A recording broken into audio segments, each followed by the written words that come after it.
Hello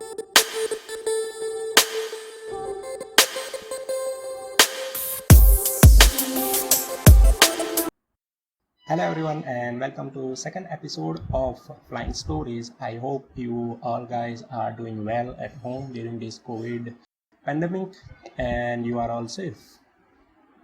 So in this second episode I'm going to talk about why I did commercial single engine add-on and CFI in United States. So if you haven't looked at the first episode, I have kept link in the description, so please go and check the first episode.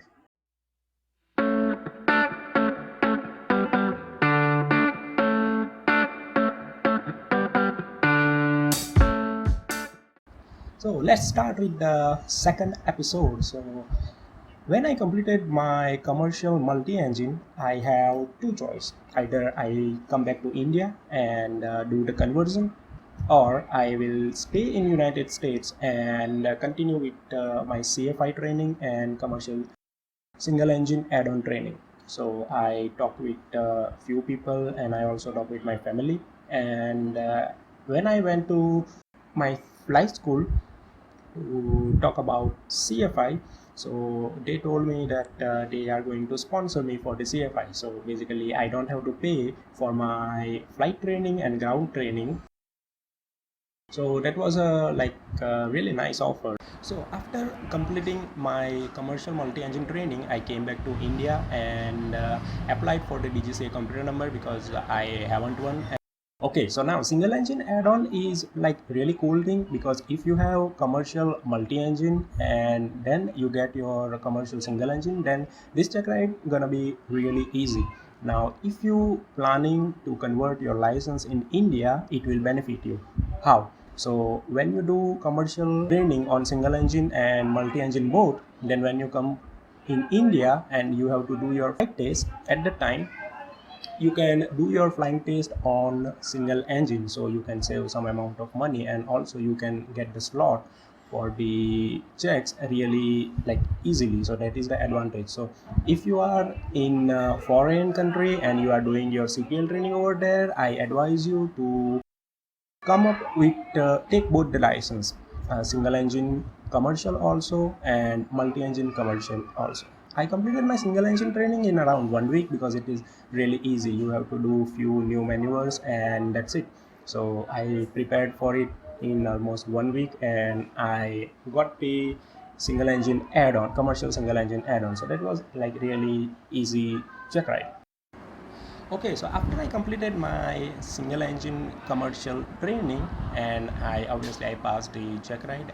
After that I started my preparation for becoming certified flight instructor. So that was like a really cool part. Why? Because you have to study a lot. There are like few books, you have to go over it, you have to make your notes so you can provide good material to your students. So that was like, at first I feel it is really tough, but once I get started my preparation in flow, it was like super easy and it was good.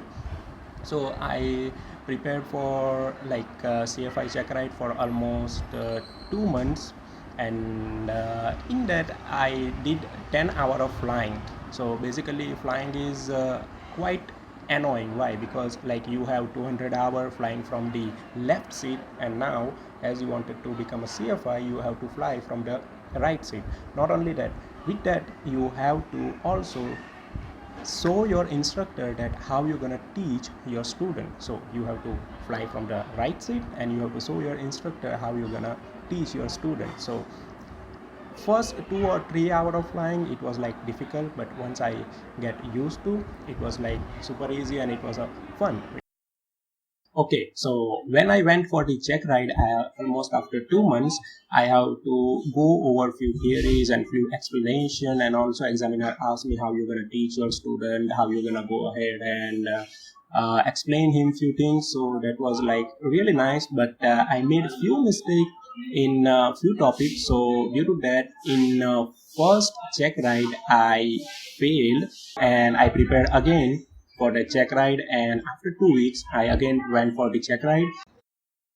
When I went for the check ride, like the flying part, So in that thing, I will tell you like what I did. So basically, you have to go over each and every aspect, like how you're gonna teach your students. So first, I teach my means I saw my examiner that how to make a weight and balance and how to do a pre-flight, how to check weather, and then like once I went into the aircraft, I saw like how to start the engine, the importance of the checklist, and after that I like saw how to take off the aircraft. Then I saw a few manuals like how I'm gonna teach my students, and it all went good.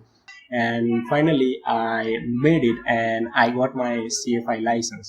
Now during the CFI flight training, there is one interesting manual which is called so spin. You can get endorsement of spin also. Even if you don't want to do a CFI, you can get endorsement for the spin. And when I did it, at first I was like really afraid, and my instructor saw me at the first that how to go into the spin and then how to recover it and how to identify that you are in the spin. So we practiced it for 2 or 3 times, and after that I tried it by myself and it was like good. So basically a lot of people ask me like why you went for the CFI and you didn't convert your license and all that. So guys, when I completed my commercial training in USA, if I come back to India, I have to apply for the DGCA computer number. I have to go for the medical. So this gonna take quite time. So what I did is I came India, I applied for all that, and then again I went back. So in meantime, I can get some flying hour. Okay guys, so that's it for the episode number 2. So I want to say thank you to all of you guys because in my previous video you gave a lot of suggestions. Stay home, stay safe, stay informed. Thank you.